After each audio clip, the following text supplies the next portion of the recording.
일생 동안 당신이 반드시 읽어야 될 100권의 책, 일당 100, 왜 일본 제국은 실패했을까? 대본영의 참모들, 이 두 책으로 일본의 몰락, 거기서 배울 수 있는 여러 가지 교훈들을 저희가 지금 전해드리고 있습니다. 또 저희도 같이 공부하고 있습니다. 우리 정박님이 지금 네. 두 책을 잘 섞어서 말씀해주고 계신 거예요? 네. 아, 여기 요만큼만 해가지고 일부에서 요만큼만 해가지고 또 걱정. 너무 조금 나간 게 아닌가. 아, 네. 뭔가 또 큰 뜻이 있으시겠죠, 뭐. 네, 일단은 이 두 책을 섞어서 지금 여러분께 좀 소개를 해드리고 있고요. 자, 일본의 그 군 엘리트들이 어떻게 선발이 되고 또 어떻게 스스로 좀 이렇게 편협하게 생각들을 가지게 됐는지 뭐 그런 얘기들 이제 저희가 일부에서 주로 좀 다뤘던 것 같고요. 실제로 그러면 그 엘리트들이 어떤 시체말로 뻘짓을 이렇게 했는지 그 얘기들을 이제 한번 좀 쭉 펼쳐볼까요? 네네. 자, 결국 그 아까 말씀드린 대로 그 육군대학 출신들이 성장하면서 이제 간이 자꾸 커지기 시작하는 거죠. 네. 그래서 결국 뭐 세계 정복을 아주 공공연히 말을 하고 그런 식으로 하면서 세계 정복하려니까 사실은 그 당시 이제 일본이 동맹을 맺은 나라가 영국이었죠. 영일 동맹. 그러니까 영국이 일본을 내세워 가지고 러시아의 남하를 막았던 게 바로 이제 러일 전쟁이었는데 그래서 그때 이제 그 동맹을 맺었고 영국을 뺀 나머지 나라들이 있죠. 네. 러시아, 미국, 독일, 프랑스를 다 가상적국으로 설정해요. 그러니까 영국 빼고 다 가상적국이에요. 굉장히 위험한 선택이죠. 그렇죠. 네. 거기에다가 이제 결국 우리 국가가 안전하고 번영하기 위해서는 남과 북으로 다 뻗어져 나가야 된다. 저 러시아도 뻗고 밑으로 뻗고 다 나가야 된다 이거예요. 그러니까 이때 그 일본에 유명한 국민 소설가 시바료타로라는 사람이 있는데 이때 이제 일본의 상태를 그 청일 전쟁도 이기고 러일 전쟁도 이기고 막 지금 막 의기양양한 상태를 이렇게 표현해요. 여우가 말을 탔는데 만취 상태로 말을 탔다는 거죠. 술이 취해가지고 지금 말을 탄 여우다 이거죠. 자기들 여우라고 이제 자기 규정을 하고 있는 건데 그러니까 자기 이익에 빠져가지고 자기 끼에 빠져가지고 지금 아무것도 보이는 게 없다. 어디로 가는지도 모르겠고 그렇죠. 일단 그냥 달리고 있는 거군요. 네. 그러니까 청일전쟁, 러일전쟁 이겼으니까 보너스를 달라 이런 거예요. 보너스를 달라. 군인들이 어떤 보너스? 육군을 그 당시 일본 육군이 17개 사단을 운영하고 있는데 육군은 50개 사단으로 운영해 달라. 그리고 해군은 8척의 전함과 8척의 순양함을 운영하는 88 함대를 구성하게 해달라. 그러니까 이러려면 국가 재정을 몇 번을 다시 몇 년치를 해도 모자라는데 그런 건 모르겠고 무조건 해달라 이래 되는 거죠. 네. 사실은 이제 청일전쟁, 러일전쟁 하면서 일본이 그 막대한 전비를 전부 빚을 내가지고 마련한 거거든요. 영국과 미국에서 빌려줬기 때문에 그게 가능했던 건데 전쟁에서 그래도 빚을 줬으니까 이거 무기를 사오고 해서 가능했던 건데 그 빚도 갚아야 되는데 그런 건 모르겠고 무조건 내달라고 하는 거죠. 그러니까 군이라는 게 국가 전체 이익하고 상관없이 오로지 군 내부만 바라보겠다는 거예요. 그래서 내줬어요? 근데 이제 아까 말씀드린 대로 당시 원운이라고 불렀던 아주 원로 정치인 그 사회원지 김모치 총리 같은 사람은 돈 없다. 지금 뭐 이런 상태에서 어떻게 돈을 하느냐. 자, 그렇지만 계속 집요하게 나가는 거죠. 자, 이제 1910년에 조선을 병합하지 않습니까? 네. 저 그러려니까 이제 식민지 조선을 방해하고 하려니까 또 돈이 필요하다. 돈 내놔. 또 해군은 자, 이제는 우리가 정말 이제 식민지 이 바다를 같이 방어해야 되니까 또 돈 내놔. 계속 전쟁을 그러니까 정부를 압박하는 거죠. 네. 그런 다음에 이게 전쟁 2번을 승리하고 나서 이 뭔가 일본 사회 전체적으로 몽상과 환각에 빠져드는 거죠. 우리가 마음먹은 대로 뭔가 잘 되는 것 같고 자, 그렇게 잘 되긴 했는데 문제는 전쟁이 끝나고 나면 배상이 있어야 되죠. 보상을 받아야 되는데 사실은 러일 전쟁하고 나서 아무것도 받아낸 게 없거든요.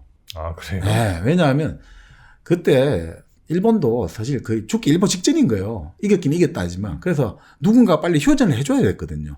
그러니까 이제 미국의 중재하에 포츠머스 강화 조약을 맺으면서 사실상 얻어낸 게 없어요. 그냥 요 시점에서 휴전하고 이제 한반도는 너희들 먹어. 그러니까 승전국 됐다 정도만 한 것이 실익이 없었군요. 실익은 예를 들어가지고 청일전쟁만 해도 청일전쟁이 끝나고 나면 배상금을 받았단 말이에요.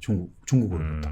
그게 거의 뭐 1년 예산치. 우리 치면 뭐 몇십조 이렇게 요즘 치면 받아내니까 그 돈을 가지고 또 좀 군함도 사고 할 수 있는데 노일 전쟁에서는 그렇게 말할 수 있는 입장이 못 됐단 말이죠. 자, 그런데 그러니까 일본 사람들은 일본 국민들은 폭동을 일으켜요. 히비야 폭동이라고.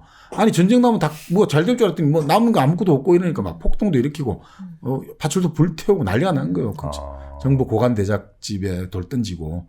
자, 그러니까 뭔가 그런 또 실망과 분노도 있고 우리가 잘한다는 환상도 있고 실망도 있고 또 거기에다가 좀 주류 지식인들이 있잖아요. 지식인들은 항상 좀 어떻게 보면 사람들에게 쓴소리를 할 수 있어야 되잖아요. 지금 세상이 이렇고 우리의 위치는 이렇다라고 해야 되는데 이 지식인들이 타락한다는 거는 여기에다가 같이 불을 질러주는 거죠. 그래 우리가 최고야. 우리가 일본이 최고야. 요즘 치면 이제 일본 뽕을 계속 놓아주는 거죠. 그러니까 이런 것들이 되면서 결국은 어떻게 되냐. 팽창주의가 계속 결국 일본이 이때 일본 사회 전체적으로 한번 브레이크를 걸어줘야 되는데 지식인들 역할을 그걸 못 해줬단 말이죠. 물론 이제 일본 국민들 입장에서는 청일전쟁하고 나서도 라오tung 반도를 차지해야 되는데 삼국 간섭으로 결국 일본이 그걸 받기로 했다가 못 받아가지고 울분이 있다 이거죠. 왜 우리가 이긴 전리품을 받아야 되는데 왜 러시아하고 이런 애들이 방해를 하느냐. 이런 것들에 대한 적대감. 또 러시아를 상대로 이겼는데 또 뭐 아무것도 없네. 네. 뭐 이렇게 되면서 그러면 결국 우리가 힘을 더 가져야 돼. 더 뻗어 나가야 돼. 브레이크가 좀, 자, 이 시점에서 좀 자중하고 이제 우리가 좀 내실을 다지자 이렇게 안 가고 야, 역시 계속해서 외부가 우리를 방해를 한다. 그러니까 우리가 지금 피해의식을 가지는 거죠. 네. 그래서 이제 더 밖으로 뻗어 나가야 된다. 이렇게 된 거죠. 그러니까 왜 서양에 당하냐. 서양 놈들한테 우리도 갚아주자. 이런 게 일본의 정서가 돼버렸다는 거죠. 그 당시에. 네. 그러면 결국은 그래도 정치가 최고의 방파제란 말이죠. 어느 나라나 우리가 전쟁론에서도 정치가 기본적으로 끝까지 제어하지 못하면 이 나라 멸망한다 했잖아요. 그 대표적인 나라가 결국 1945년 일본과 독일이었는데 결국은 이런 팽창주의가 결국은 이 정치의 방파제까지 무너뜨리는 거죠. 네. 근데 이때만 해도 뭐 일본 작가가 그런 이야기 했는데 사람도 집안도 어두울 때는 아직 멸망하지 않는다고 보거든요. 어둡다고 느낄 때는. 네. 어둡다고 느낄 때는 멸망하지 않는다는 거예요. 어둡다고 느낄 때는. 뭔가 지금 우리 안 되고 있어. 우리 안 될 때, 그때는 아직 괜찮은 거거든요. 그럼 언제 망하지? 언제 망하는 거는 그 자체도 인식하지 못할 때. 누구나 다, 네.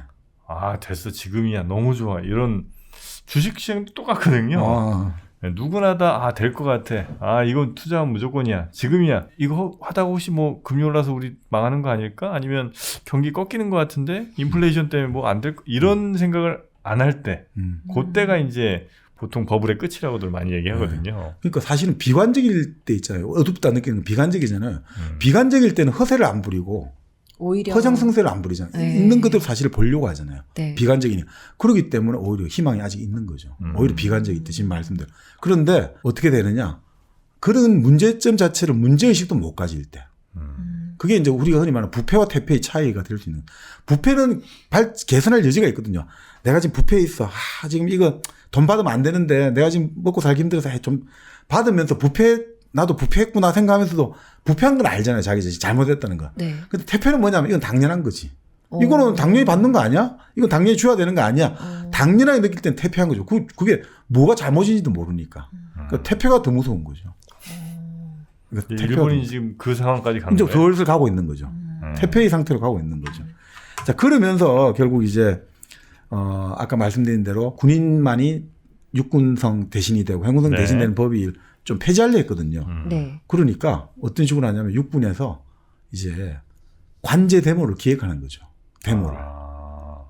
지금 총리 물러가라 이런 식으로 악질 총리 물러가라. 그리고 그 총리와 관련되는 부정부패를 터뜨리기 시작하는 거예요. 그런 다음에 아주 정보에 능통한 군 관계자를 시켜가지고 야, 좀 애들 좀 풀어 해가지고 계속해서 이제 이런 식으로 시위를 이제 조직하면서 그러니까 이게 자꾸 시위가 되니까 어떻습니까? 이제 이걸 시위를 진압을 하고 좀 시위를 다스려야 되는데 경찰력 갖고는 힘들잖아요. 네. 그럴 때 이제 군으로 질서를 유지하겠다고 당시 정부에서 이제 요청을 하지 않습니까? 육군에 좀 병력을 좀 보내달라 지금 질서를 유지해야 된다니까. 그때 이 육군 군대 이제 관계자가 아주 재밌는 말 합니다. 정말 좋은 말이에요. 군대는 국민을 보호하기 위해 존재하는 것이지 정의를 요구하는 국민을 진압하기 위한 것이 아니다. 네. 진짜 좋은 말이잖아요. 네네. 정신 차린 소리 했네. 그렇죠. 그렇지만 네. 이건 뭐야? 자기 이익을 위한 거죠. 너희 조직을 무너뜨려야 되니까 우린 절대 못 나가. 우리는 질서 유지군 파견 못 해.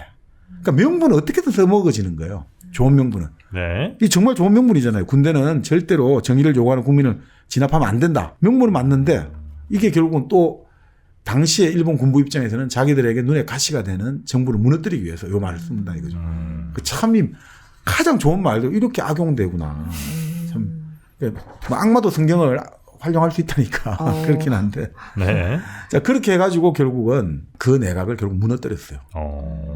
근데 그 내각이 무너지고 나니까 막 지금 부정부패가 막 온갖 신문을 계속 일면을 장식했는데 몇 달 동안 네. 그냥 다 사라졌어요. 아무도 처벌받는 사람이 없이 가장 무거운 죄를 받은 사람이 집행유예 4년. 그걸 끝나버렸어요. 퇴폐구나 무너졌으니까. 진짜. 네. 예. 그러니까 이게 참 무서운 게 아니 부정부패를 적발해야 되는데 부정부패는 어디나 있는데 왜 이 시점에서 그걸 어느 특정인에게 강하게 또 제기하느냐 이럴 때는 또 여러 가지 또 따져봐야 되는 것도 사실 또 뭐 숨겨진 의도 같은 게 있는 것도 있는 것 같습니다. 네. 자 그런데 결국은 뭐 어떻든 이렇게 군부가 계속 정부의 머리 꼭대기에 서는 나라치고 제대로 되는 건 없잖아요. 네. 네. 그래서 결국 뭐 이 와중에 계속 삐끄덕대다가 1차 세계대전이 벌어지는 거죠. 1차 세계대전에서는 일본이 일종의 연합국 편이에요. 1차 대전 때 일본이 큰 역할을 좀 했나요? 그 영국에서 네. 이제 오히려 유럽의 대륙으로 참전을 요구해요. 일본한테? 일본한테.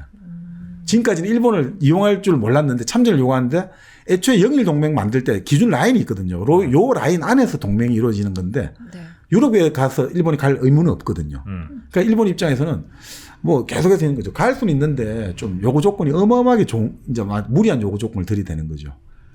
뭐 이것도 해줘야 되고 가면 지휘권은 우리가 다 가진다. 연합 우리 참여 안 해. 그러니까 이게 말이 안 된다 이거죠. 그래서 결국 영국에서 좋아? 그러면 이제 미국 쪽으로 방향을 더 틀었다는 거죠. 미국 보고 참전을 더 권했다는 거죠. 네. 그렇게 되고 나중에 결국 그때의 여러 가지 화가 이제 여러 가지 이제 뭐라고 할까 일본에 대한 배신감이 결국 1923년인가 영일 동맹을 이제 무효시켜 버리는 거죠. 자 결국 이때 일본은 1차 대전에 어떻든 영국 동맹이니까 아시아 태평양에는 우리 참전할게 영국 동맹이니까 참전이 아니라 그러니까 이웃집이 이제 여기 재밌는 표현인데 이웃집이 불난 틈에 도둑질을 하러 갔다는 네. 거죠. 뭐냐면 독일이 갖고 있는 우리 칭다오 맥주 있지 않습니까? 아 청도. 청도. 네. 그 중국 칭다오가 독일 그 청도에 독일식 건축물이 그래도 남아 있다잖아요. 칭다오를 점령해 버리고 네. 그리고 지금의 그 사이판 섬이 있죠. 그때 이게 다 독일이 갖고 있었거든요. 그 다 자기 걸 해버렸죠. 네네. 그러니까 독일 걸 다 먹어버리고 이렇게 하면서 이제 실속을 챙긴 거죠.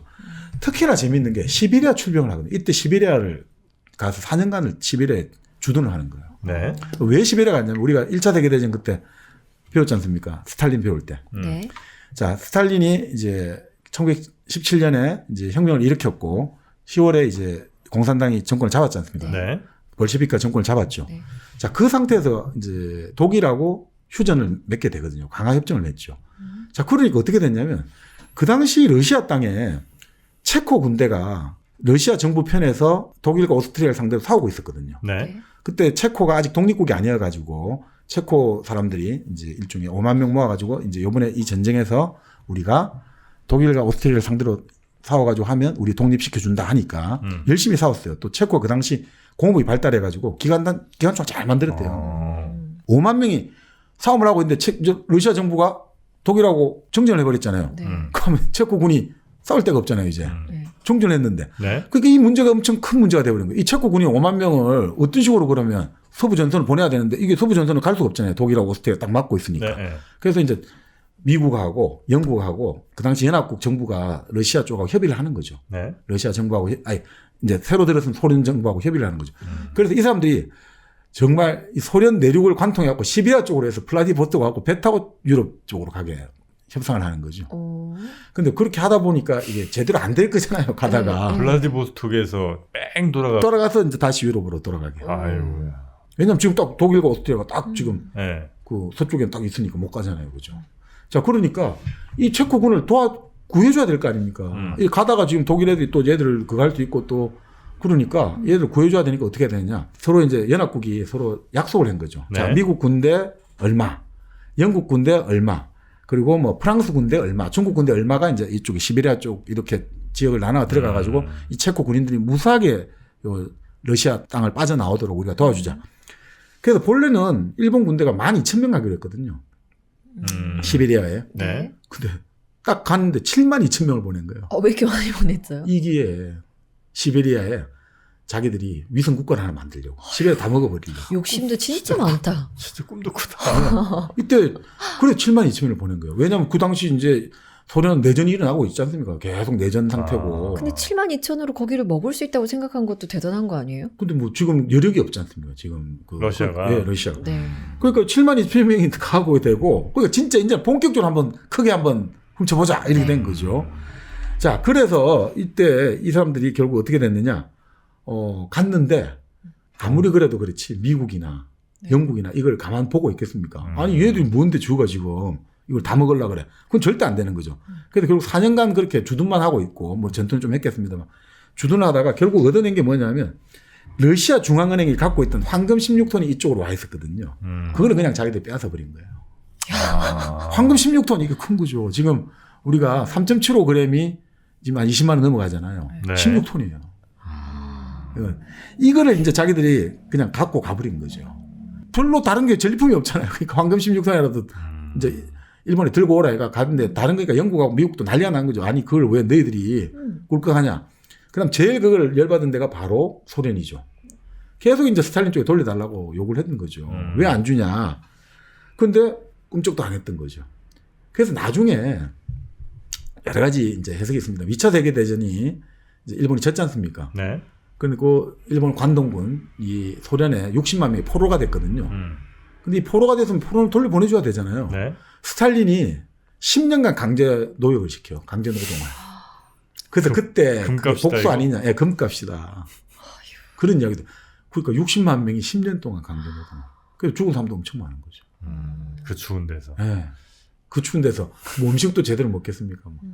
그러니까 결국 그렇게 되고 이때 일본군이 이제 우리가 말한 연해주 지역 있죠. 블라디보스톡이라든지 네, 네. 그쪽에 장기간 주둔했잖아요. 그때 이 사람들이 갑자기 일본군이 장군부터 시작해서 모든 쫄병까지 다들 완전 향나게 완전 맛을 완전히 들여버린 거예요.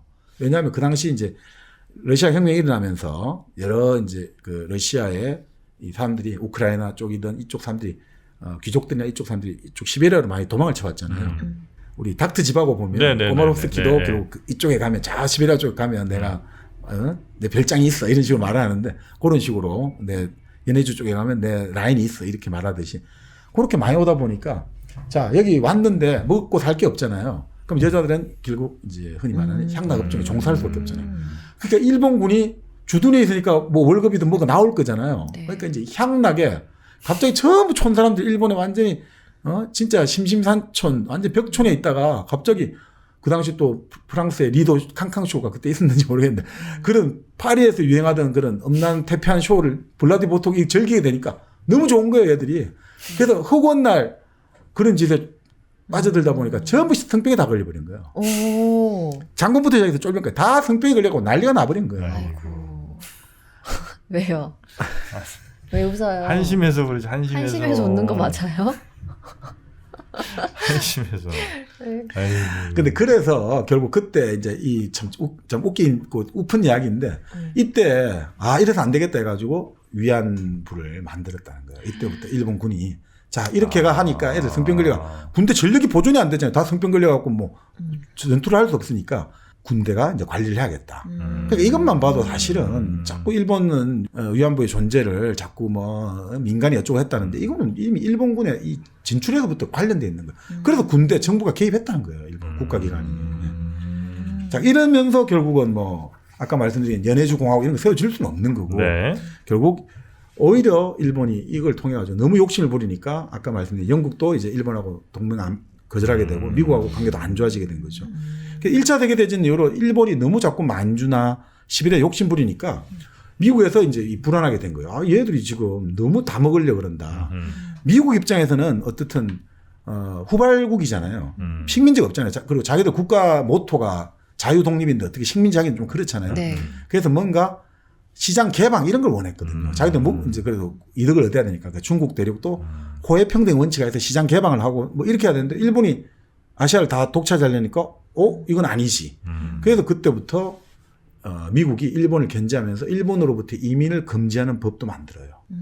그러니까 일본 애들이 갑자기 이제 반응이 확 이제 반미 감지 들끓기 시작하는 거죠. 그래서 20년대부터 일본에서는 미국과의 이제 우리 결전을 해야 된다, 전쟁해야 된다 책들이 막 쏟아져 나요. 지금 우리 혐한론, 혐중론 나오듯이 반미 감정을 담은 현미 관련된 책들이 그때 엄청 나왔어요. 그래도 무기는 다 미국에서 수입하고 그러지 않았어요? 그러니까 일본도 우리가 잘 만들었지. 재미있는 게 네. 네. 세계 최초로 항공모함을 취역한 나라가 어딜 같습니까? 설마 일본이에요? 일본입니다. 아, 세계 그래요? 최초로 항공모함을 취역한 나라가 일본이에요. 물론 여러 가지 단서는 달리지만 네. 일본이에요. 영국이 만들고 했지만 세계 최초로 실전에 취역한 나라가 일본이에요. 그리고 이건 좀 여담입니다만 그 우리가 1903년에 라이트 형제 네, 비행기 비행기. 최초됐다잖아요. 네. 그 저 책을 보니까 일본에서 1894년 청일 전쟁했잖아요. 이게 우리 한반도가 전쟁터 됐잖아요. 네. 그때 나중에 일본 항공병과의 아버지라 불린 사람이 이 당시 일본 군으로 참가했는데 그 사람한테 어떤 사람이 찾아와가지고 일본에 그때 병사로 징별된 사람이 계속 비행기 이야기를 들이댄 거예요. 이거 비행기 만들 수 있다고. 그래서 그 사람을 말도 안 되는 소리 안 됐는데 나중에 1903년에 라이트 형제 만들고 나서 이 사람 불러가지고 미안하다고 당신은 못 알아봐서 그리고 그 사람한테 이제 해가 했다고 하는데 이 개념들이 발달했어요. 이 새로운 개념들이. 나중에 말씀드리겠습니다만 일본의 그 이시와라 간지라고 일본의 만주사변을 그 일으켰던 일본 전형적인 대본령 참모인데 네. 이 사람은 그런 이야기를 하는 거예요. 육군대학에 들어갈 때 면접시험을 보거든요. 면접시험을. 면접관이 물어보는 거예요. 기관총을 어떤 식으로 자네는 활용할 것인가, 어떤 식으로 사용해야 되나, 라고 했거든요. 그때가, 이제 뭐, 1차 세계대전이 막 됐나 하여튼 아주 초기에요, 기관총이 나올 때. 네. 그런데 딱 그런 이야기 했다잖아요, 간지가. 기관총이란 말입니다. 비행기에다가 딱 장착해갖고 지상을 향해서 이렇게 발사를 하는 겁니다. 두두두두두두. 그 다들 뻥 쳤다는 게 깜짝 놀래. 그런 발상을 생각을 해보지도 못해. 비행기에서 뭔가를 위에서 공격을 한다는 생각을 못했는데 간지가 딱 그걸 제시를 했다는 거예요. 그 정도로 이쪽 애들도 그런 생각을 했다는 거예요. 일본 애들이. 그런 발상의 이런 것들은. 전투 네. 이쪽으로는 하여튼 굉장히 많이 연구를 했군요. 그래서 미국이 보기에도 위협적인 무기도 많이 가지고 있고 네. 그랬겠네요. 네. 그래서 일본이 뭐 예를 들어 청일 전쟁과 러일 전쟁에서 일본의 이야기를 듣고 싶으면 조금 일본 우파의 냄새가 있습니다만 그 시바리 오타로의 언덕 위의 구름이라는 소설이 있거든요. 이 소설을 보면 아주 재미있게 돼 있습니다. 물론 일본의 이제 위주에서 바라본 관점이 있고 그걸 조금 이제 러시아의 관점에서 바라본다면 짜르의 마지막 함대라는 책이 있는데 그거는 이제 소련의 관점에서 러일 전쟁 바라보는 게 있는데 그걸 같이 네. 비교해 보시면 되고 그 일본의 NHK에서 그 언덕 위의 구름을 그 만들었어요. 3년간에 걸쳐 갖고 일종의 드라마로 만들었는데 그 좀 너무 이제 약간 우파적으로 만들었다 이런 좀 비판을 받는데 그런 걸 한번 보시면 그 당시에 이제 일본이라는 나라의 분위기랄까. 그러니까 언덕 위의 구름이거든요. 자, 우리가 생각해 보세요. 언덕 위에 구름이 걸려 있어요. 네. 우리가 막 신나서 올라가는 거예요. 언덕이 구름이 걸려 있으니까 저 이제 구름 위에 떴다는 느낌이죠. 우리가 이제 가면 저 구름을 잡을 수 있을 거야. 이렇게 신나서 달려갔다는 거죠. 근데 그 언덕 위에 구름이 이제 러일 전쟁까지라는 거죠. 승리가. 그럼 언덕 위에 구름이 내려가면 어떻게 됩니까? 이제 비가 내릴 수밖에 없는 거죠. 쭉쭉 구름은 이제 언덕 고개를 넘어가면 비가 내리잖아요. 그러니까 네. 그런 은유를 한 건데 그걸 한번 보시면 이 분위기를 좀 짐작할 수가 있죠. 네. 자, 그렇게 해서 이제 뭐 일본하고 미국 사이 다 나빠지게 된 거죠. 네. 자, 그런데 지금 이렇게 우리가 일본 군이 그렇게 황금을 탐내가지고 결국 나중에 자기 후손들을 그렇게 60만 명을 네. 좀 고려움을 끼친 게 된 거잖아요. 결국 군의 권력이 세지니까 군이 부패할 수밖에 없는 것 같아요. 군이 권력. 아까 말씀드린 뭐 다나카 기이치라는 그 일본 육군 대학을 나오고 나중에 총리까지 수상까지 된 사람인데 이 사람이 육군 대장을 하다가 아예 정치를 해야겠다. 이제 결국 우리 군의 목소리를 대변하려면 내가 바로 가야겠다. 이렇게 이제 정당으로 뛰어들었거든요. 네. 그런데 그 당시 정당에 이제 뛰어들면 입당비를 내야 된대요. 입당비. 네. 그 입당비를 냈는데 입당비로 그 당시 돈으로 300만 엔을 냈거든요. 300만 엔. 얼마예요? 근데 그 당시 육군대장 있죠. 네. 육군대장의 월급이 500엔이에요. 500엔. 500엔? 그럼 이게 뭐냐면 육군대장 500년치 월급을 냈어요. 500년치 월급. 500년치 월급. 500년치요? 네. 500년치. 가능해? 이게 500년치면 있다는 것도 너무 네. 웃긴다. 그럼 우리가 지금 육군대장이 2억 받으면 1000억을 낸 거예요. 1년에 월급 2억 받으면 입당할 때 1000억을 정치 자금으로 낸 거예요. 아니 근데 그 1000억을 마련하려면 어떻게 해야 되는 그 돈이 거예요? 어디서 나오겠어요? 그러니까 이 사람 집이 부자인가? 근데 알고 보니까 이 사람 아버지는 가마군 집안이에요. 가마 맨 집안인데 그 돈이 어디 있겠어요? 어디서 나왔겠습니까? 다 뒷돈으로 또 아니 받는 거예요? 뒷돈도 아니죠 받은 게 합법적인 군대의 돈, 군대의 판공비, 기밀 판공비에서 돈이 나온 거예요. 군대 우리 판공비 있잖아, 업무 추진비에 그냥 떼준 거예요. 이걸. 그 당초인데 언론이 들끓을 거잖아. 아니 어떻게 이게 500년치 요즘쯤 난리가 날 거 아니고 육군 우리나라 그러면 육군 참모총장이 대장이 지금 정당에 들어갔는데 정당 입당비로 자기 월급 500년치를 냈다. 난리가 날 거 아닙니까? 그 당시도 난리가 났죠. 네. 근데 이 사람 참 운도 좋은 게 이렇게 난리가 나 있는데 당시 육군 대신들이죠. 군부가 딱 나선 거예요. 그래서 어떻게 하냐면 딱 국회 나오고 언론 상대로 군의 명예를 함부로 건드리지 마. 너희들이 군을 뭘 알아. 그러면서 이런 이야기 하는 거예요. 물론 우리 회계처에 약간 문제는 있지만 이걸 횡령했다느니 이거를 뇌물을 받았다니 이것은 황당무계한 소리요. 절대 그런 일이 없어. 회계 처리에 약간 문제가 있었을 뿐이요. 라고 주장하면서 막 밀어붙이는 거예요. 막 밀어붙이는 거예요. 네. 그런 다음에 뭐냐면 자꾸 앞으로 이렇게 언론에서 이렇게 비판하면 이것은 군과 국민을 이간질하려는 공산주의자의 수법으로 알겠다. 그때도 이제 공산주의자가 억수로 이제 빨갱이에 대한 엄청 그게 있었단 말이에요. 자기들 말로. 그러니까 재밌는 말이죠. 군부의 비리를 비판하는 것은 공산주의자요. 국가 체제를 파괴하려는 난신적자의 행위니라. 이렇게 했단 말이에요. 그럼 군부는 앞으로 뇌물 받아도 사면장, 무조건 면죄부가 주어지는 거예요. 군부는 뭘 해도 괜찮아. 그냥 군부를 비판한다. 군부에 비리가 있다. 그러면 넌 공산주의자야. 이렇게 되는 거예요. 퇴폐다. 대표죠. 네. 그래서 이 사람이 그렇게 돈을 많이 냈으니 어떻게 되겠습니까? 얼마 안 해서 총리가 되는 거예요. 돈을 그렇게 냈는데 총리를 안 시켜줄 이유가 없잖아요. 500년치. 그럼 도대체 군부의 판공비가 얼마냐 이런 의미 나올 거 아닙니까? 네. 그러니까 당시에 그런 이야기입니다. 청일전쟁에서 일본이 승리하고 나서 그래도 이제 러시아와 상대로 전쟁을 해야 되니까 군함을 사들여야 되잖아요. 영국에서. 그 당시 국가 예산에 제가 정확한 기억은 아닌데 국가 예산의 70%를 국방비로 썼다는 거예요. 그러니까 우리가 치면 지금 우리가 국가 예산 600조잖아요. 네. 600조에서 70%면 420조 가까이를 쓴다고 생각하시면 돼요. 그냥 병영국가예요, 병영국가. 아니 그러니까 예, 완전 군대 국가죠, 완전히. 우리가 지금 국방비 많이 쓰잖아요. 네. 엄청 많이 늘었어요, 지금. 그 문재인 대통령 하에서 지금 문재인 정부 하에서 많이 늘었는데 지금 50조란 말이에요, 많이 늘었어요. 10%는 아직 안 돼요. 그런데 70%를 썼단 말이에요. 그럼 나머지 국민들의 살림살이 엉망이 되겠죠. 네. 그러니까 국가는 강력한데 국민은 완전 거지 살림을 하고 있는 거지. 북한보다 더한 것 70%면. 70%를 갖고 있는 거죠. 그럼 그 당시에 일본 국민들의 한 50% 이상이 군인 아니었을까요? 아, 그렇지는 않습니다. 그렇진 않아요. 네, 그건 아니고, 그러니까 아까 말씀드린 군을 운영하려면 아까 25개 사단을 전쟁 때 하는 것도 17개 사단 하는 것도 힘든데 50개 사단 하려면 돈이 다 엄청 이거는 필요하죠. 끝장나죠. 네. 국민들은 엄청 진짜 쥐어 짜갖고 아마 네. 거의 감당을 했을 것 같은데. 네. 자, 그렇게 아무리 근데 군이 해도 1929년에 세계 대공황이 일어나잖아요. 네. 네. 이제는 뭐 일본군이라도 어쩔 수가 없잖아요. 공황이 일어나면 뭐 어떡하겠습니까, 이제. 돈이 다 경제가 안 좋아지는데. 자, 그래서 이제 군축을 좀 해야 되거든요, 군축을. 1925년부터 그 당시 이제 1차 세계대전 이후로 전 세계 나라들이 군축을 해야겠다. 이렇게 해가지고 군축 회담도 많이 열려요. 네. 군축 회담이 많이 열리니까 서로 정보를 알아야 되잖아요. 그래서 그때 스파이 활동이 활발해지기 시작하는 거예요. 서로 상대의 정보를 아는 게 중요해지니까. 네. 자, 그런데 어떻든 뭐 일본 입장에서도 그럼 군축을 하는데 실제로는 이제 사단 병력을 5분의 1 감축을 한다. 뭐 이렇게 이제 사단을 뭐 좀 줄인다 이렇게 하는데 군비 자체를 줄이진 않아요. 예산은 안 줄여요. 양 대신 질로 가겠다는 거죠. 그러니까 우리가 장비 현대화한다 생각하시면 돼요. 네네. 네. 지금까지는 소나 말을 가지고 거기에다가 포 싣고 다니고 사람들 타고 다니고 했잖아요. 네. 그거 대신 이제는 탱크를 하겠다 했거든요. 전차를. 근데 일본 육군 지휘관들이 다 반대하고 시큰둥한 거예요. 전차로 바꿔준다는데 다 별로 안 좋아하는 거예요. 자기들이 해먹을 게 없어서요? 어우, 참. 이지선. 왜냐하면 당시에 일본의 이제 주력의 어떤 군대가 다 향토 연대거든요. 네. 사단의 주력이 그러니까 어느 지역에 다 연대가 주둔해 있거든요. 그 연대장 힘이 엄청 센 거예요. 그 연대장은 대부분 그 지방 출신의 높은 사람 아들들이거든요. 그 이 사람들이 그 지방 토인데, 자, 내 연대가 있는데 소나 말이 있으면 어떻게 됩니까? 소나 말을 풀을 먹여야 되잖아요. 사료를 먹여야 되잖아요. 네. 그러면 그 사료 이제 그 지역에서 사야 되잖아요. 아, 납품도 하고. 납품 비리가 생기잖아요. 그러니까 내가 돈이 생기잖아요. 근데 전차가 들어오잖아요. 전차가 들어오면 기름은 중앙에서 일갈로 구매해가지고 내한테 내려보내죠. 내가 먹고 떨어질 게 없다는 거죠. 그게 다 반대하는 거예요.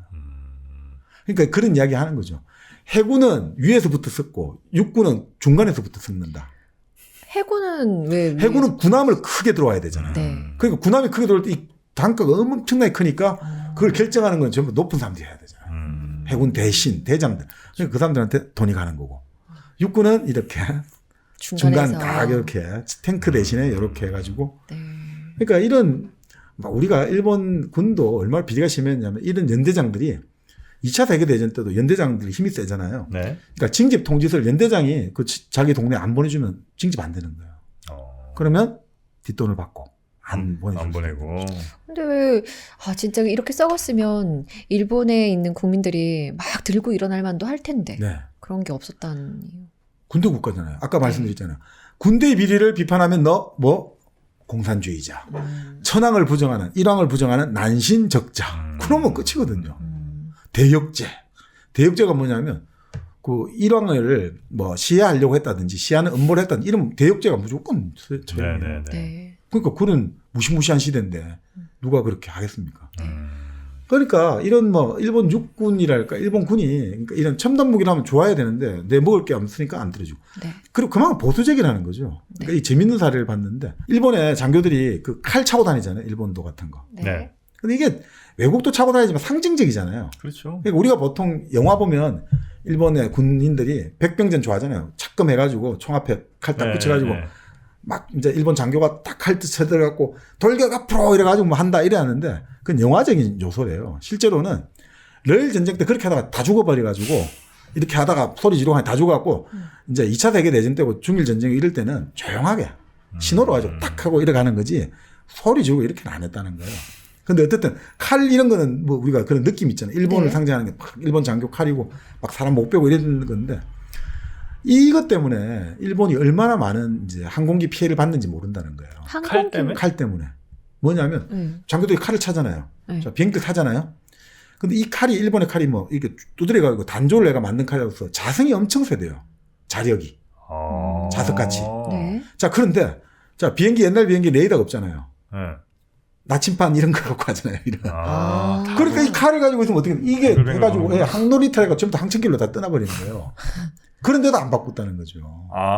이건 내 명이고 네. 뭐 내 위신이고 네. 이러니까. 그 정도로 보수적이고 그러니까 이게 혁신이 아니라 그러니까 나중에 왜 일본 제국은 왜 실패했는가 보면 결국 뭐 여러 가지 있습니다만 물자 부족 이런 게 아니라 혁신을 일으키지 못한다는 거죠. 아니 일본 코로나19 현황판 보면 이렇게 해가지고 천장으로 이렇게 가 있는 거 혹시 그런 짤 보셨어요? 그랬어요? 최첨단으로 우리는 뭐 도표로 할 텐데 일본은 진짜 표를 이렇게 해놓고 이렇게 한 다음에 너무 이렇게 벽 타고 저까지 가더라고요. 손으로 그리는 거? 네, 손으로 그려가지고 아. 붙여가지고 이렇게. 그러니까 여기가 뭐 다른 또 사례를 하나 들면 얼마나 보수적이냐면 자 어떤 일본의 그 전투기 조종사가 안을 냈어요. 자 이제 2차 세계대전 앞두고 전투기와 전투기에 이제 공중전이 벌어질 때 갈수록 이제 먼 거리에서 미사일은 그때 없으니 먼 거리에서 이 쏘아 맞추는 게 중요하다. 그래서 우리가 기관포를 좀 개량을 해가지고 좀 장거리 좀 더 사정거리가 긴 기관포를 전투기에 탑재를 해야 된다. 이렇게 안을 냈거든요. 네. 그 전 세계 흐름이었어요. 근데 그 당시에 아주 군 고위 관계자가 딱 이런 식으로 이야기하는 거죠. 너는 어떻게 그렇게 용기 없는 아이디어를 내냐. 대일본 제국의 군인은 무조건 파이팅을 해야 된다. 인파이팅. 그냥 백병전 하듯이 바로 앞에 붙어가고 서로 싸움을 해야지. 우리가 그 무기의 힘을 빌려가지고 멀리서 적을 물리친다. 이것은 우리 일본 군의 정신이 안 맞아. 그러니까 하면 안 돼.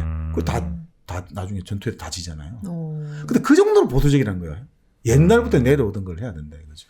그러니까 지금 말씀대로 뭐 요즘 그런 이야기 하잖아요. 가장 요즘 같이 빨리 변화에 적응하는 나라 국민이 중국이고 우리가 한국이 그다음 되고 가장 일본이 느리다고 하잖아요. 그런 거하고 좀 비슷할 수도 있겠죠. 지금도 일본은 도장 쓰잖아요. 네. 2차 첨단 시대에 물론 이제 우리도 뭐 중요한 뭐 어떤 뭐 집 팔고 뭐 사고 하는데 이제 도장을 쓰기도 하지만 일본은 뭐 여전히 무슨 회사 결제나 이런 것들도 여전히 도장 여전히 또 뭐 약간 또 도장을 밑에 있는 사람이 위에 있는 사람한테 올릴 때 자기 도장을 약간 틀어야 된대요. 그러니까 이게 보면 이제 도장을 찍을 네. 때 많이 안 찍어봤는지 모르겠는데 네. 한쪽에 이렇게 위를 표시해주는 네. 점 같은 게 네, 네. 찍혀 있잖아요.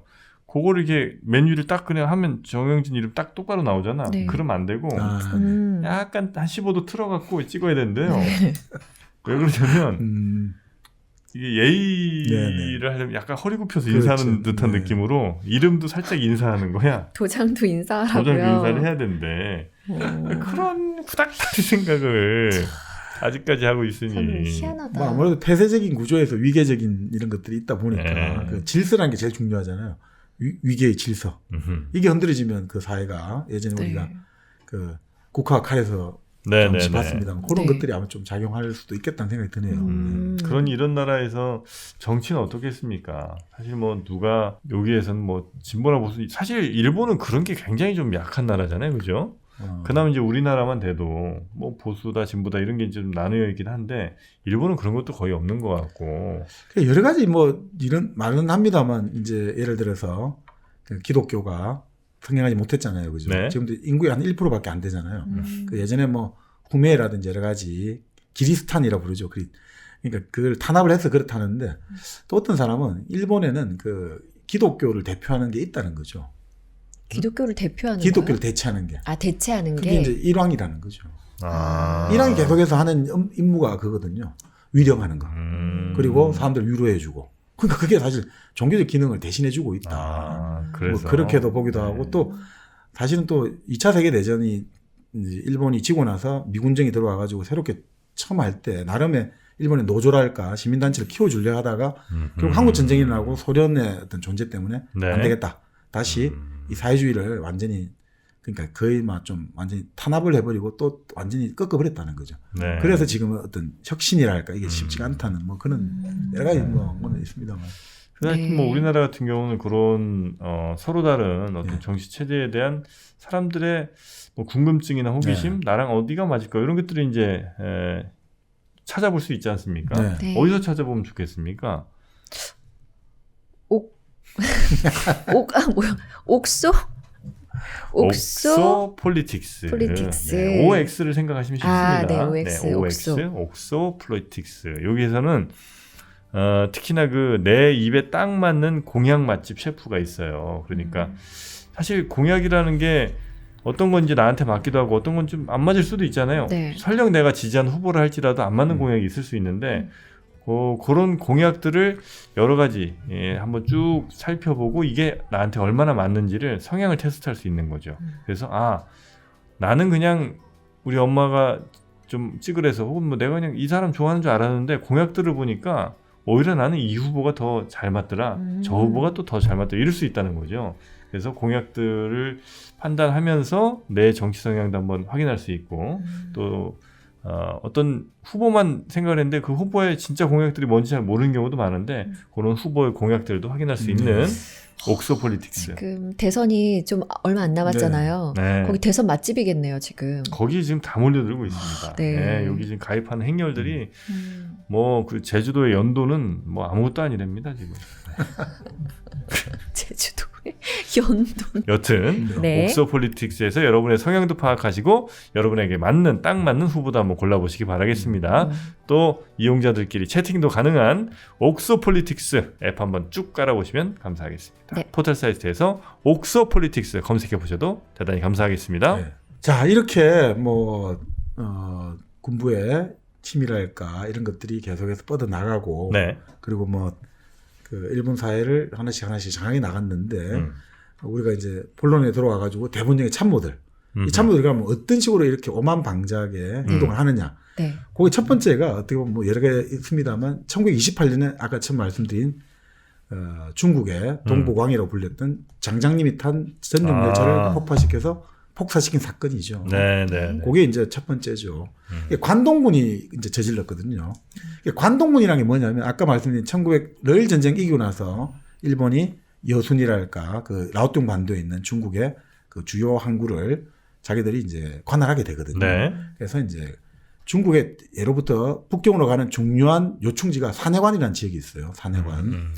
예전에 청나라가 결국 명나라를 멸망시키려 할 때 그 산해관을 통과하면 이제 바로 북경으로 가게 되는데 네. 그 산해관 동쪽에 있다고 관동군이에요. 산해관의 동쪽에 있다고 관동군이죠.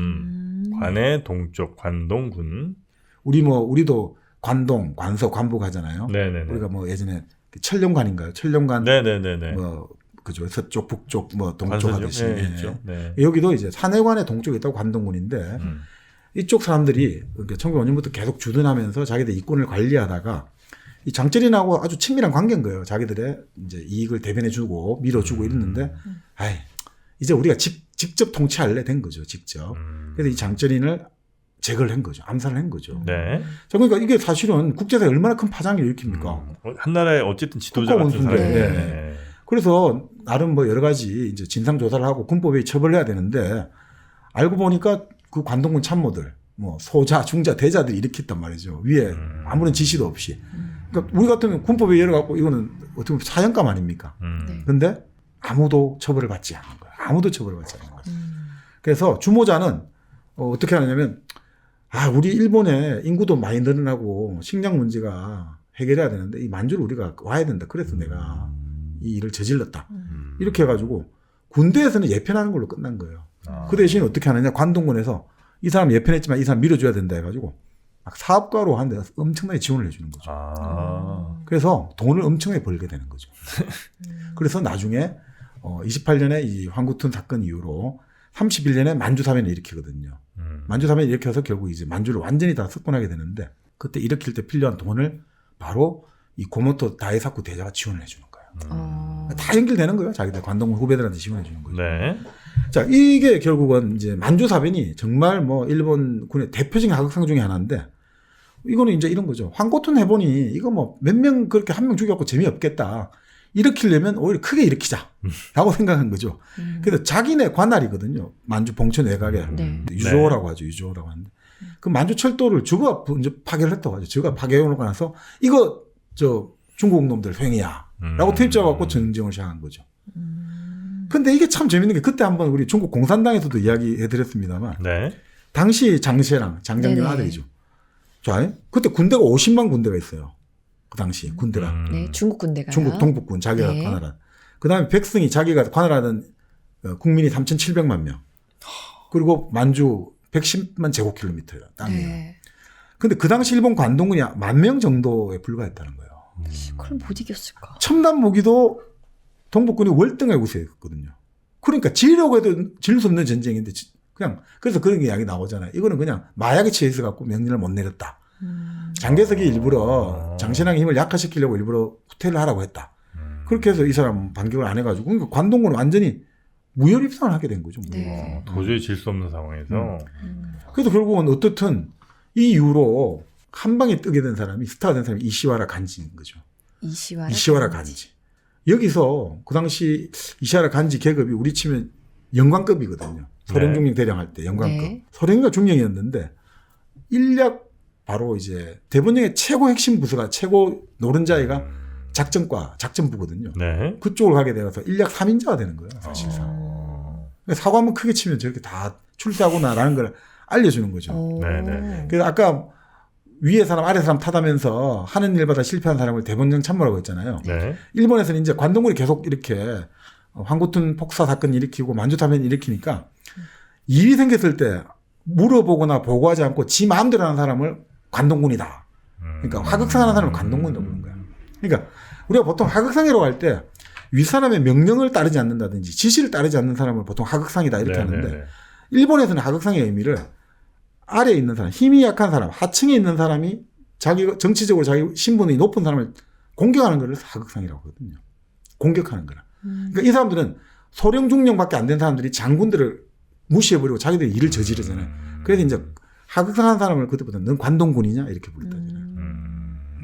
위에 사람을 공격하는 거를 이제 일본 사람들은 하극상이라고 부르고 네. 그 하극상한 사람을 아까 대본령의 참모처럼 관동군이냐라는 식으로 좀 조소조로 불렀다는 거죠. 네. 근데 이때 하여튼 최고로 뭐 나름 히트를 친 사람이 이시와라 간지입니다. 일본 대본령 3대 참모 중에 하나이자 뭐 가장 천재형 참모라고 불리죠. 네. 근데 가장 또 천재들은 이단하잖아요. 일본 군하고 가장 동떨어진 이단하다라고 부르거든요. 요 이시와라 간지 이야기를 좀 하면 요 약간 감이 다가오실 겁니다. 일본 관동군 참모라는. 네. 자, 이 사람은 일본은 이 사람이 어릴 때 육군 유년학교를 다녔는데 네. 일본의 전통적인 육군이 가장 센 동네가 조슈예요.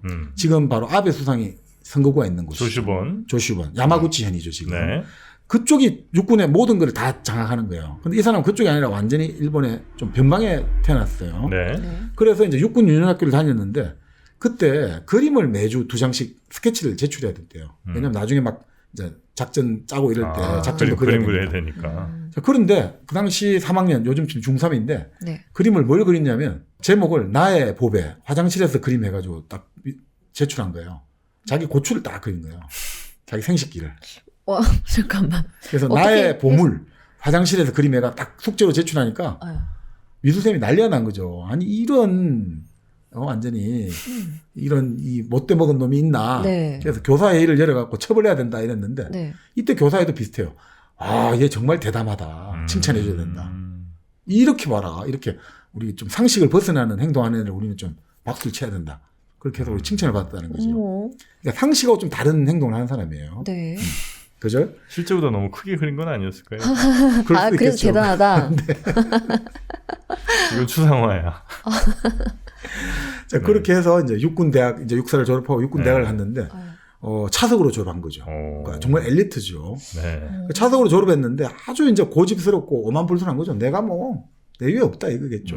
왜냐하면 당시에 육군대학을 다닐 때 사람들이 숙제를 엄청 많이 내준대요. 그러니까 그 숙제한다고 밤을 새야 되는데 이시와라 간지는 크고 온 날 이 방 저 방 돌아다니는 거예요. 이야기하자고. 그러니까 다른 사람들이 아니, 도대체 쟤는 언제 숙제하냐. 근데 성적은 항상 좋은 거예요. 뭐예요? 그 머리- 천재의 과는 천재. 머리가 아. 좋았다는 거죠. 자, 그러니까 이제 전제대 특징 오만불순한 거죠. 근데 그 당시에 클라우제비치의 전쟁론을 이해하는 몇 안 되는 일본 군인이다. 라는 평가를 들었고 이 사람 나중에 책도 펴내요. 좀 황당무계하기도 합니다만 최종 전쟁론이라는 책을 펴내요. 최종. 그 책의 내용이 이런 거예요. 미래는 결국은 동방 문명을 대표하는 일본과 서방 문명을 대표하는 미국이 한판 전쟁으로 인류 사회의 발전 방향 결정된다. 라고 딱 결정하는 거예요. 2차 대전 전에서요? 훨씬 전이죠. 훨씬 전이죠. 그러니까 이 사람은 기본적으로 지금의 헌팅턴의 문명충돌론처럼 딱 그렇게 먼저 예상을 하는 거죠. 그리고 그걸 이때 우리가 어떻게 해야 되느냐. 우리는 일본국이라는 게 전방에서부터 우리까지가 중심이 얕다 이거죠. 이 땅덩이가 좀 길쭉하고 좁잖아요. 네. 그렇기 때문에 전략물자, 고무라든지 석유라든지 이게 없다. 그렇기 때문에 우리가 이 자원이 없기 때문에 반드시 후방기지를 가져야 된다. 그 후방기지나 뭐냐? 만주와 몽골을 가야 된다 이거죠. 그래서 이 만주와 몽골을 확보해야 된다. 그래서 이 사람의 논리에 따라 일으킨 게 만주사변이거든요. 논리가 있는 거예요. 왜냐 앞으로 우리가 맞짱을 떼야 되는데 어디하고 떼야 되느냐? 미국하고 떼야 되는데 미국하고 떼려면 우리는 자원이 있어야 되는 기지가 필요하다. 그게 만주다. 그래서 우리가 정부에 의존하지 말고 군이 직접 국가를 경영해야 된다. 그래서 만주국을 만든 거예요. 만주사변이 일으키니까 우리가 직접 국가를 경영해 볼게. 그래서 이 사람들을 통제파라고 부른 거예요. 통제파. 군이 국가를 통제한다는 거예요.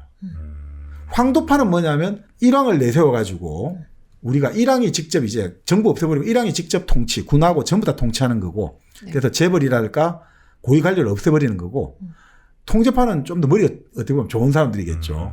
통제파는 뭐 일왕은 어차피 허수아비인 거고 우리가 알아 다 할게.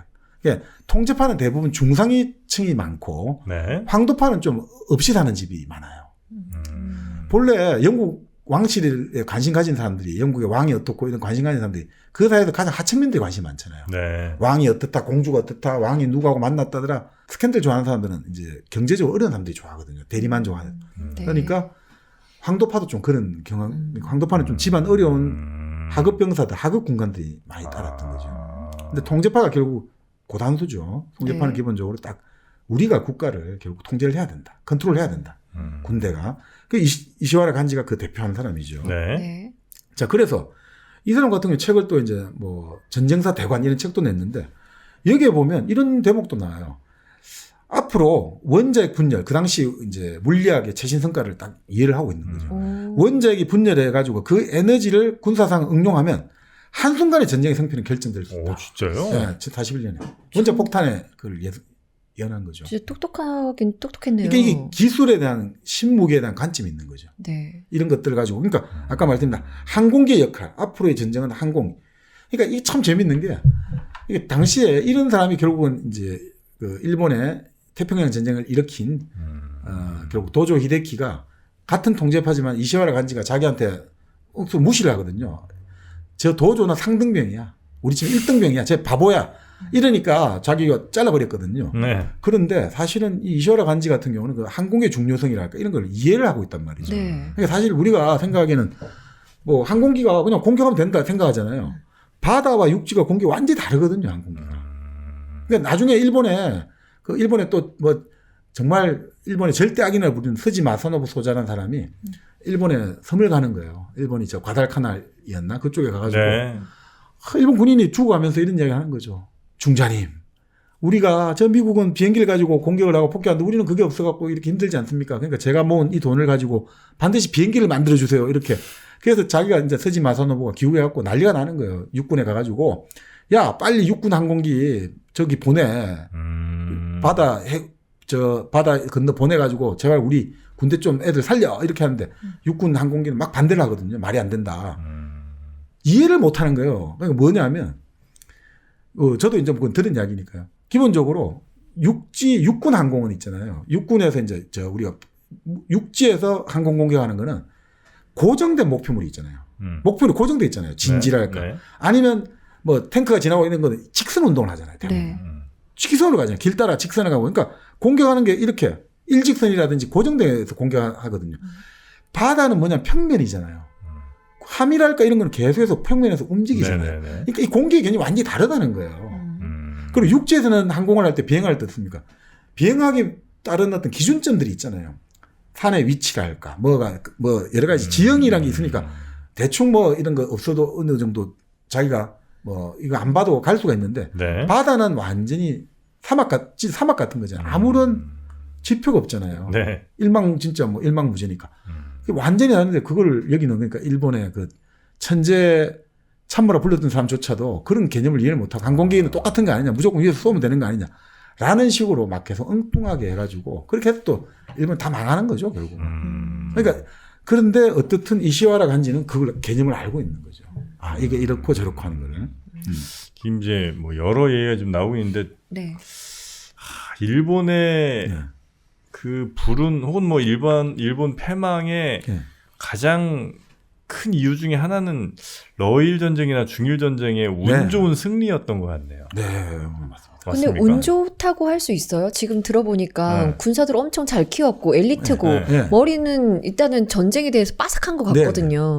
근데 그걸 운이라고 할 그러니까 수 있을까요? 그런 준비를 하긴 했는데 네. 그래도 어떤 전력의 비교나 아니면 군대력의 차이 이런 것들을 볼 때는 러시아나 중국이 충분히 이길 수 있었음에도 불구하고 일본이 하여튼 꽤 운 좋게 이긴 것 같은데 맞습니다. 네. 그 운 좋게 이기니까 뭔가 스스로를 반성할 시간이나 아니면 뭔가 개발하고 더 발전시킬 이런 생각 못하고 맞습니다. 그렇게 우리는 그냥 밀어붙이면 되는 거야 이런 식으로 맞습니다. 간 바로 것 같아요. 성공의 저주에 걸려버린 거죠. 성공의 저주. 성자의 저주. 네, 주식도 처음에 그렇게 잘 되면 위험하다니까요. 내가 생각해서 이건 사실 자기 때문에 오른 게 아닌데 네. 그냥 내가 잘해서 오른 줄 알아. 네. 그럼 그 다음부터는 계속 허지거리 하는 제가 거야. 저주 걸렸나 봐요. 아, 그건 시장이 안 좋은 거야. 아 그래요? 네, 좀 기다려. 네네. 근데 진짜 지금 맞는 게 아주 날카롭게 아, 통찰하시는데 그렇습니까? 네. 그게 성자의 저주에 걸려버리니까 네. 과거의 경험에만 내몰려 있는 거예요.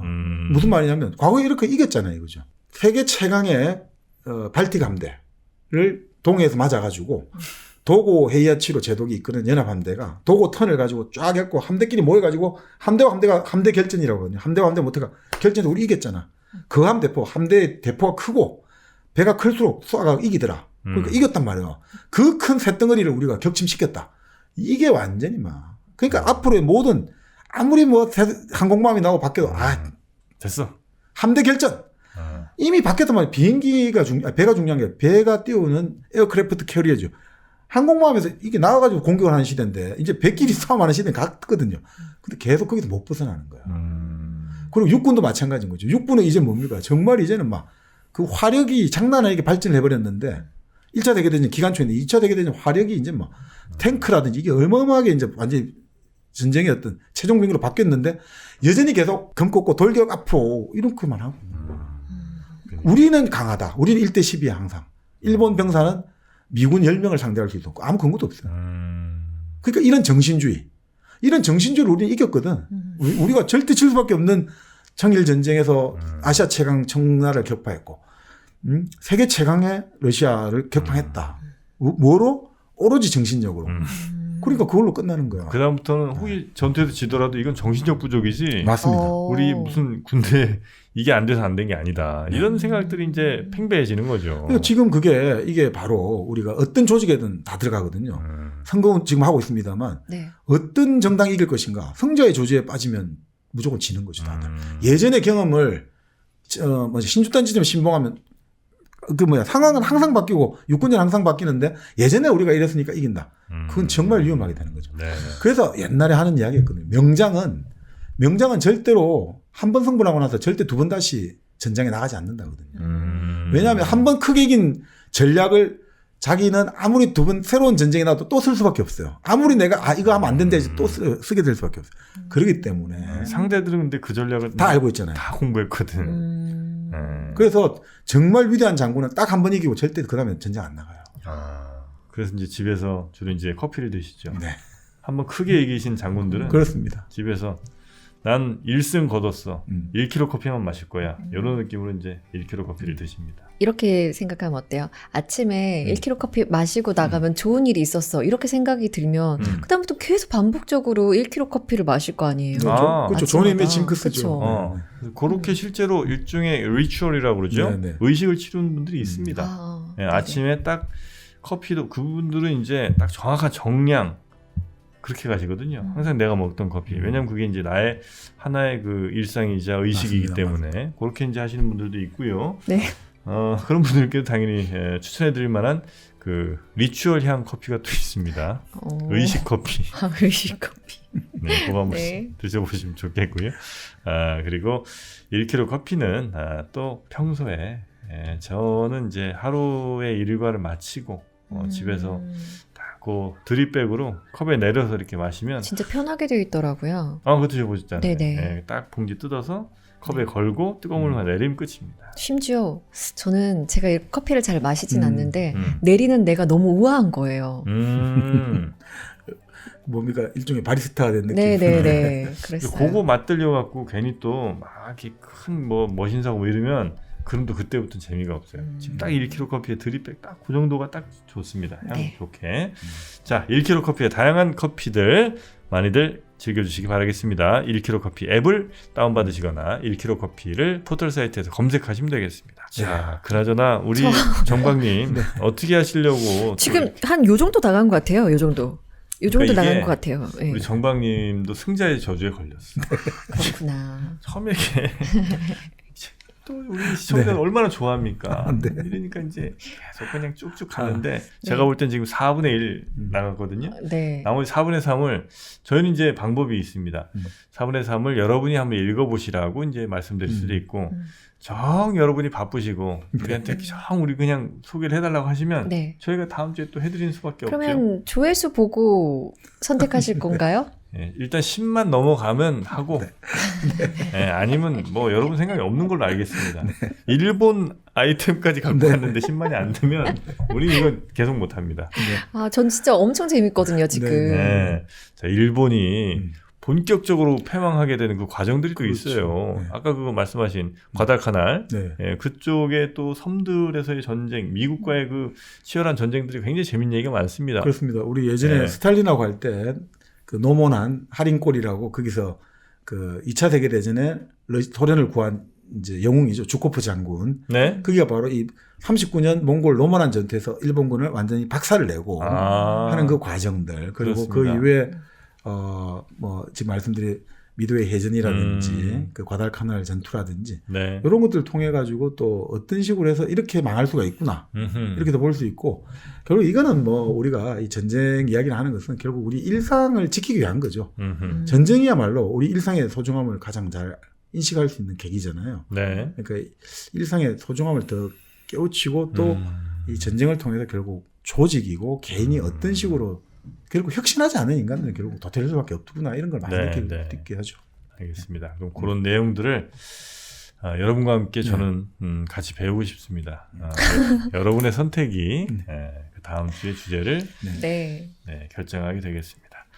자, 그럼 저희는 여러분께 모든 걸 맡기고 아니, 이렇게 너무 안 나간 것 같아요. 어쩌겠어요. 똥 싸다 만 느낌이란 말이에요. 똥은 싸다 말 때가 좋은 거예요. 아, 그래요? 다 싸고 다스는 나는.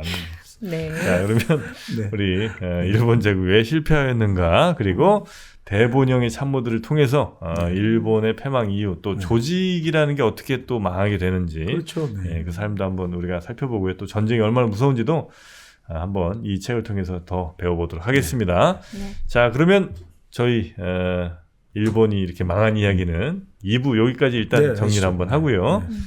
저희는 다음 주에 여러분과 또 재밌는 책 소개해드리도록 하겠습니다. 네. 자, 그럼 끝나기 전에 또 플로우에서 듣는 분들을 위한 노래 하나 선정을 좀 해야 되는데 네. 생각난 노래 있습니까? 오늘 들어보니까 네. 일본이 엄청난 군비를 그러면 다른 나라에서 빼먹은 거 아니에요. 그래서 네. 우리나라, 우리 국민들 엄청 힘들게 했을 것 같아요. 그렇죠. 그래서 2PM의 네가 밉다 신청합니다. 2PM의 네가 밉다. 네. 혹시 우리 정모님 생각나신 노래 생각이 있을까요? 안 나요. 네, 생각이 안 나시고요. 네. 2PM 나왔으니까 네. 저는 그럼 2AM으로 가겠습니다. 2AM의 네.